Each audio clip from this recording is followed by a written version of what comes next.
What's going on, guys? Evan the Dark Souls 2 enthusiast here, bringing another Dark Souls 2 gameplay commentary. This gameplay commentary, we're going to be continuing where we left off in this slow but progressive Dark Souls 2 playthrough. And as usual, I'm going to give you guys some channel updates, talk a little bit about what to expect in the video, so let's jump right on it. Just moving my microphone here a little bit, excuse me. So, channel updates, things are going about as they were, you know, averaging about 200 views a video.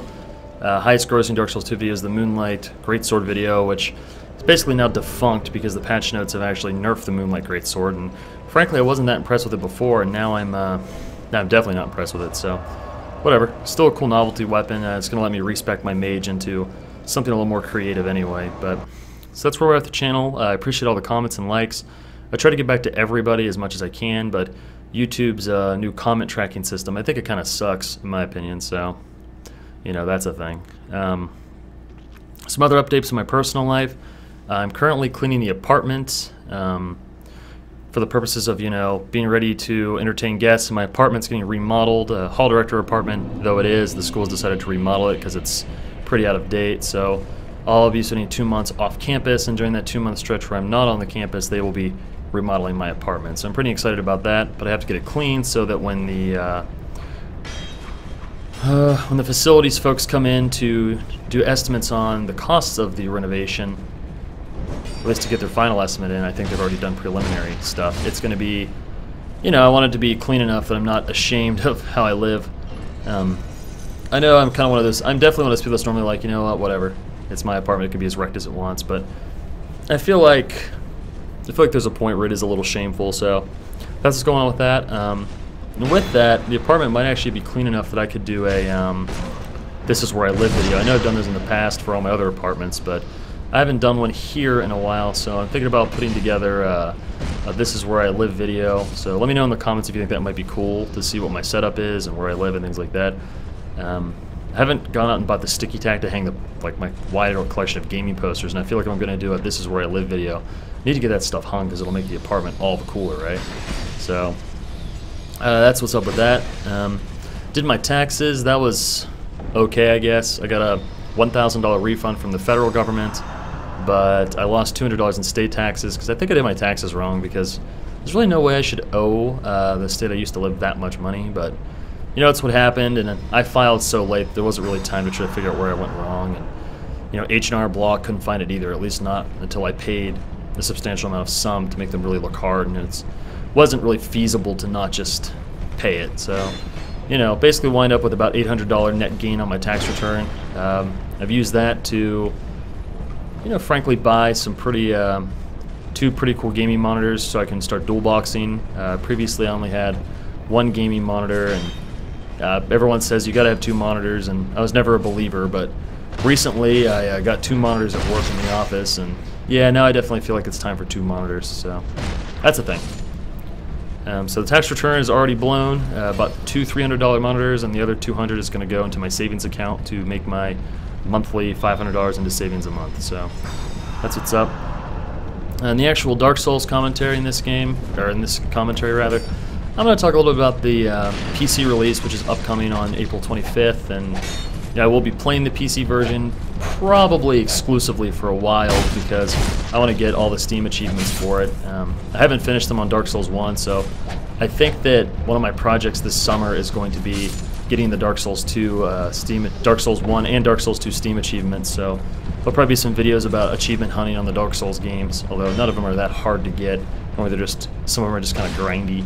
But anyway, that's where that is. I want to talk a little bit about not just the PC version, but Namco Bandai and how they're quickly becoming my least favorite localizer ever publisher as well. I want to talk about some PvP confusion about dedicated servers and stuff like that, and what exactly that means, because I think players don't really understand what happened, because Dark Souls 2 does have dedicated servers, just not how you think.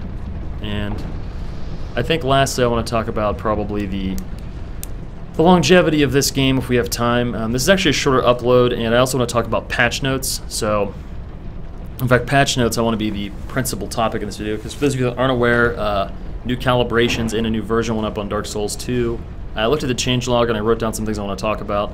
This isn't an exhaustive list of everything that was changed. However, it does include the things I thought were interesting or ridiculous. So we'll talk a little bit about that. And as always, I'm not going to elaborate on it too much, but the description of the video will have the timeline so you can see call-outs during the video of things that are substantial. You know, you can jump to the boss fight, you can jump to hidden doors and things like that. So that's a thing. And without further ado, let me just jump right into it. So let me talk a little bit about the patch notes that just came out. I'm referring to a list here. I didn't commit all of them to memory. I committed the ones that I hate to memory. So first and foremost, the Corrosive Urn was nerfed, and I don't really, you know, I didn't really use the Corrosive Urn much in PvP or in PvE. I don't see the Corrosive Urn having much use in PvE, and if there is a use for it, it can't be any more overpowered than like Soul Geyser and stuff like that. So it must have been extremely powerful in PvP. I don't know. I guess since everyone renders like Dragon Ring and stuff like that, the Corrosive Urn could probably break all that stuff fast. And I guess probably also with the bottomless box glitch being rampant, not bottomless box glitch, I'm sorry, wrong game. With the stupid Mega Mule running rampant, most players I know are now using them, particularly the ones in PvP, because they've kind of given up on the whole series and straight up decided it's time to just outright use it rather than fight it. And with that, I suppose, you know, people invaded with 99 Corrosive Urns was probably pretty common, not to mention limited souls so they could keep buying Corrosive Urns. I know the souls aren't technically unlimited, but if you're running out of souls on a Mega Mule account, you're doing something crazy, dude. So, probably a good nerf overall, although honestly I think it'll have very little impact on the quote-unquote meta. Might just reduce the annoyance factor on certain things. So, next up, Twin Blades got a buff. They got more durability and they lose less durability on a hit, which is awesome. Now, I'm not a huge fan of Twin Blades. I think they look cool, but in general, and the moveset's neat. But in general, I've never found them to be all that effective, and thus, I probably will never use them for anything serious, unless I'm maybe messing around. Plus, with Santier's Spear having the moveset of a Twin Blade, it's just really hard to rationalize using a Twin Blade. I know they're good for poison and things like that, but overall, I'm just not a huge fan of them as a weapon type. So, definitely a cool buff though. Before they would break so quickly that, I mean, they just weren't viable. I mean, you have to carry like 3 of them that you could swap through and upgrade all of them. It just, there's no good reason to do it. The Moonlight Greatsword got mega nerfed. I haven't tested it yet, but the swing speed has in fact been lowered, and you can't buff it and enchant it. So that's, you know, that hurts the weapon's viability a lot in PvP. I didn't really use it that much in PvE, but I'm sure it was strong. The people that PvP a lot had told me it was in like the top 3 weapons in the PvP realm of the game, so that'll probably fall off the radar, I think, because now I've heard it's a little slower than a Claymore maybe, or very similar to a Claymore, and if that's true, I've been pretty underwhelmed with the Claymore. So, not to mention the damage nerfs, it's going to be a shadow of its former glory. You know, I guess I'm okay with that. I mean, more diversity is good, but I don't think it really matters because most people using the Moonlight Greatsword also were spamming all the spells, and that usually led to their victories. And that's not to say spells are overpowered. It's just to say that, you know, I guess if you have 50 int or 40 int, you can already cast most of everything you need. So that's a thing. The Ring of Thorns got nerfed. It doesn't return as much damage now. I don't know what the difference in damage is, but I think the Ring of Thorns is probably one of the worst rings in Dark Souls 2 in that it's really, really good, but it's not excessively good until you got to Ring of Thorns +2, which basically has not been obtained by anyone aside from maybe like 1 in 10,000 players. I don't know, these are made up statistics, but it's extremely rare because you have to grind a long time to get it, and thus very few people have it legitimately. Almost everyone using it is, in my experience, been a Mega Mule, and thus it was really frustrating because they had the most overpowered gear that you have to work really hard to get, and because you had to invade to get it, it's kind of like, so I have to kill Mega Mulers to get the ring they're using, and it's just, I don't know. In my opinion, it was really, really a really painful design choice. So nerfing it is great. I wish it could have been reworked instead of nerfed. I think that it should have been a counter to stun locks, because in Dark Souls 2, stun locks are extremely powerful because there's very little way to escape a good stun lock. and thus I think it would have been really cool if it procced on stun locks. Kind of like it would counter, you know, smaller weapons like daggers and rapiers and whatever. Katanas aren't really that fast. But yeah, katanas, rapiers, things with multiple attacks, like strings of attacks. That's my thought is, I think it would be cool if it was kind of a counter to those. And I know that everyone says like that would just make the strength weapons OP, but I'll get to that too. So the next nerf is the Ring of the Old Sun.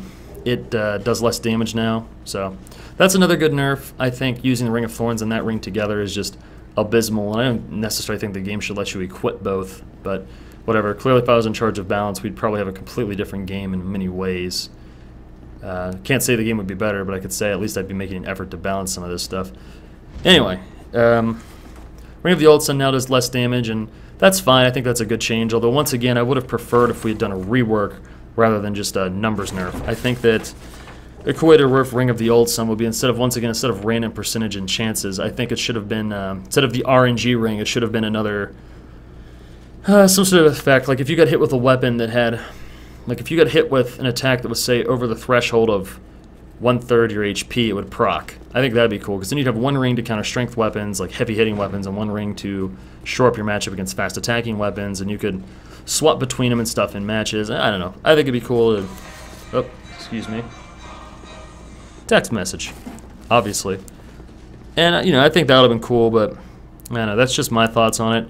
We'll see how it all plays out. I think either way, them nerfing them in any way, shape, or form was a good choice. I think that is something that will benefit PvP. One of the few things in this patch that is beneficial to PvP. So Homing Soul Mass and Affinity now move faster than they did and use less stamina. I think those spells basically sucked. They relied on lag to hit, so we'll see if now they lag hit even more, or now they're actually viable without a lot of lag. I mean, maybe now they'll actually hit you without phantom hits, who knows, but you know, I have an opinion on this buff. Do I think magic overall needed a buff? Probably not in PvE or PvP, but I don't think those are any of the principal spells that kind of define DKS2, so once again, kind of a no-score draw on that, in my opinion. Casting speed, the recovery on casting speed has been increased, so after you cast, it takes a little while to start doing things again. That's a good balance for PvP. I think backstab punishes will be more possible now, and things like that. I think players will have more incentive to rush down magic users and stuff like that. So I would say that was a good decision, a good change.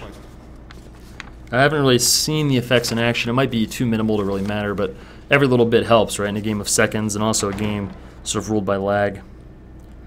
They've nerfed Wrath of the Gods, which I haven't used, admittedly. I'm really excited to use it. I've watched YouTube videos of it, but I'm not on New Game Plus, nor have I done the, 300 or no 500 Blue Sentinels wins, but it sounded cool, so I guess I'm okay with him nerfing it. I heard it wasn't OP for PvP, but it was a little OP for PvE, so the nerf is probably fine. I mean, it'll still be fun to use either way. They nerfed the Firestorm spells, which is a good thing, and you could really cheese most of the bosses with Firestorms. I mean, apparently from what I've heard, you can still cheese bosses with the Firestorms, but it's just less of a guaranteed win. They've buffed the NPC summons by giving them more defense. That's good, because some of the achievements to actually keep them alive was miserable, so pretty pumped that that's getting buffed. Although unfortunately I already have both the trophies for inherit, ex-NPC's equipment, so won't do much for me, but I think it will do much for me on future playthroughs and other players. So they pretty much ruined the Shrine of Amana.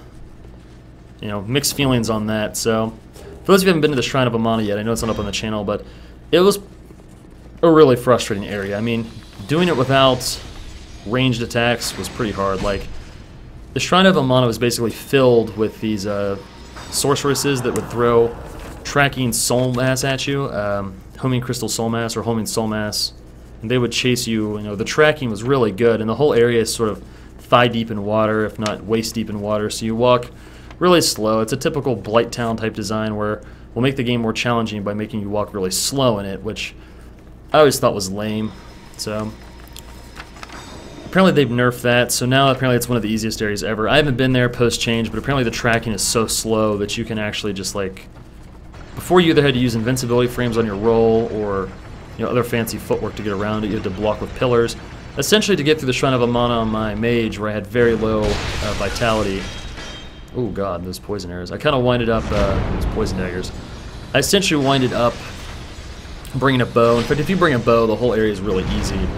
So it wasn't hard with the correct preparation, and now they basically changed it so you don't have to prepare your character to deal with it. And I don't know how I feel about that. I kind of like the idea that players could leave their comfort zone and equip a bow or equip a dagger so they could more easily reach their targets. I don't know. Once again, mixed feelings, but I think overall the change is fine.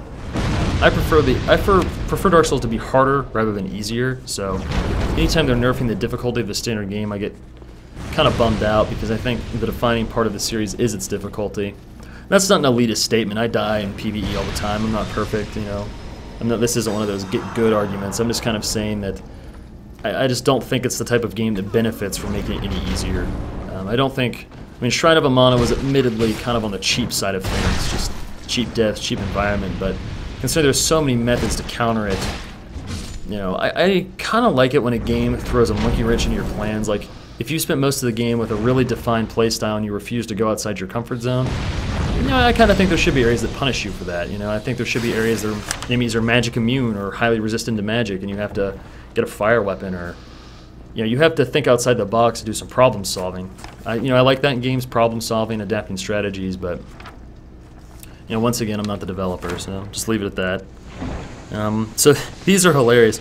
They actually nerfed the Lost Giant, so he apparently has less damage, I think less defense. It's ridiculous. The Last Giant is one of the easiest bosses I've ever fought in the Soul series, and they've nerfed it. Apparently they just need the game to be as easy as possible. At least now I have a place to get sunlight medals early in the game for practically no effort. It's just one of those, like, this was not necessary.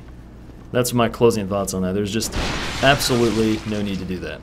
Did you guys see that? He breaks the poison vase below me, and that poisons me. Like, if that's not one of those alleged phantom hitboxes, I don't know what is, because that's pretty wild. Apparently they nerfed the Freya laser beam, her giant beam she does. No nerf is necessary there. You can roll through it, you can run away from it. In fact, it leaves her more open than any other attack. So the fact that they nerfed that just confuses me. I feel like the developers are basically pulling stats on monsters that are killing people and using stats to inform their patch decisions, which,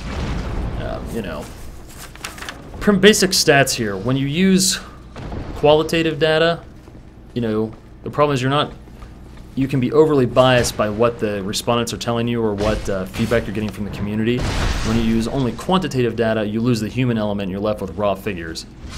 Different people like different approaches. A mixed method is almost always agreed to be the best of both worlds. So I feel like these patches, they definitely seem to be suffering from what I assume is quantitative data, where they're looking at the areas where players are dying a lot, they're looking at things that are killing people a lot, and things that have a really, really high trending on probably a graph of deaths. From the server pulling down information, they probably decide to nerf that area and make it easier. And why? Honestly, that's my response to that is why. There's just no need. There should be hard areas, there should be challenging moments.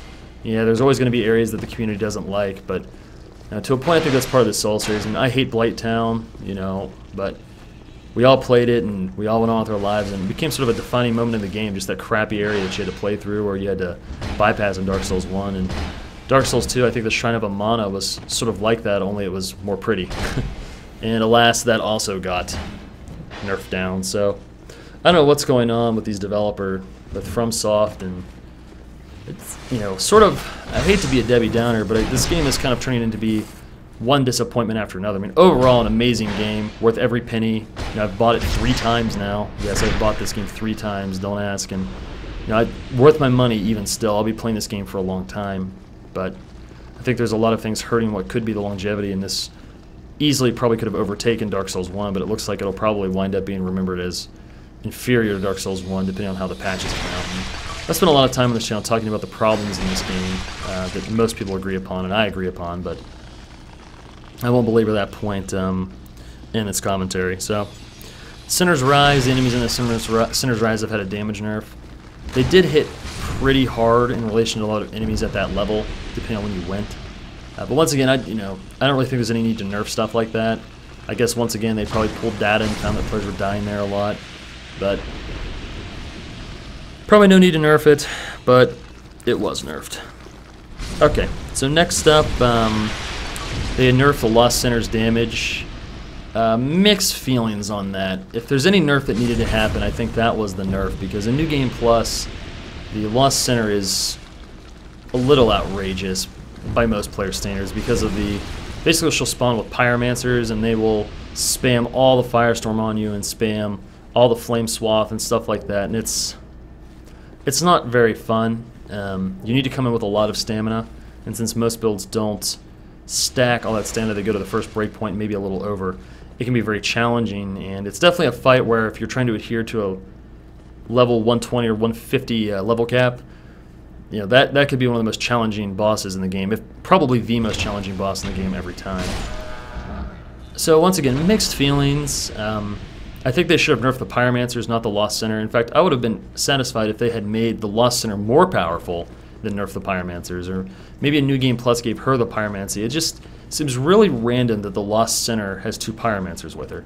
Yes, I grasp the lore that she has these Rich of Izalith's soul. That's great. That's fine. However, it does not change the fact that I don't know how these 2 Pyromancers have been locked away with her and just chilling, so... whatever. I think it's a nonsensical fight, but once again, it is what it is, and it's there. So, that's all the patch notes I really want to talk about. Overall, I find this patch dissatisfying. I don't think all the decisions were bad, but they didn't address soul memory, they didn't address pretty much anything that I thought was a concern. They just addressed a bunch of other random concerns, and I guess it just goes to show you that the PvP voice in this community is actually very, very small compared to the majority of players, and I guess the majority of players most likely complain about the difficulty more than anything else. So this is kind of the problem with the video games as a medium, at least in my opinion these days, is I think that mixed feelings on this too. I mean, you know, I expect them to cave to my wishes on the PvP, but I don't expect them to cave to the wishes of the community on other things, so obviously I'm a little biased, but you know, I think there's good development and bad development, and I have to confess, I'm starting to feel like this whole dumbed down games to make them more easily accessible is kind of killing gaming in a lot of ways, at least for, you know, us niche gamers that started a long time ago. I mean, is, you know, the World of Warcraft era, is everything going to be easily accessible and playable? Is that where we're headed as an industry? Probably. But is that where the Souls... yeah, I thought the Souls series was trying to market itself on being, you know, really really hard, and that's what made it special. So we'll see what happens, but with them nerfing all these enemies and difficulties, this happened in Dark Souls 1 as well, and everyone was... not everyone, but many players were equally bummed out about it, so this is just post-patch blues. I'm sure we'll all come through it. Although I may never come through it if they don't eventually patch soul memory or at least make changes to the PvP to improve the game. But they did nerf Ring of Thorns, and they did nerf Old Sun Ring. They just tweaked numbers instead of changing them conceptually, which I think is a flawed way to confront the situation. But when it's all said and done, a mixed bag of a patch. I almost feel like it's the answer to the questions that no one asked, or at least no one vocal asked in my experience. I'll leave it at that. Mixed bag patch. Yeah. What else is up? I want to talk a little bit about the PC release. We're coming towards the end of this commentary, so I can wrap up with this. And I want to explain really quickly about the dedicated servers, because that's informational rather than just my opinion. So, a couple things that everyone should be made aware of real quick. So this game does feature the dedicated servers that were promised. How those work, though, is that the dedicated servers govern the bloodstains, they govern the messages, you know, stuff like that. Once you actually summon a player or connect to a player for PvP or for co-op, that's all peer-to-peer. So that's why you still get lag, that's why you still get wonky hit detection and stuff like that. COD style. You're still peer-to-peer, guys, so everyone just calm down and accept that it's kind of all the fail. So that's the server thing. We're coming up on the boss. We're just about out of time. But I'd like to say the PC release looks to be a huge bust. They haven't upgraded the graphics like they promised, and I will pick up more on that on the next gameplay commentary, because we're at the end.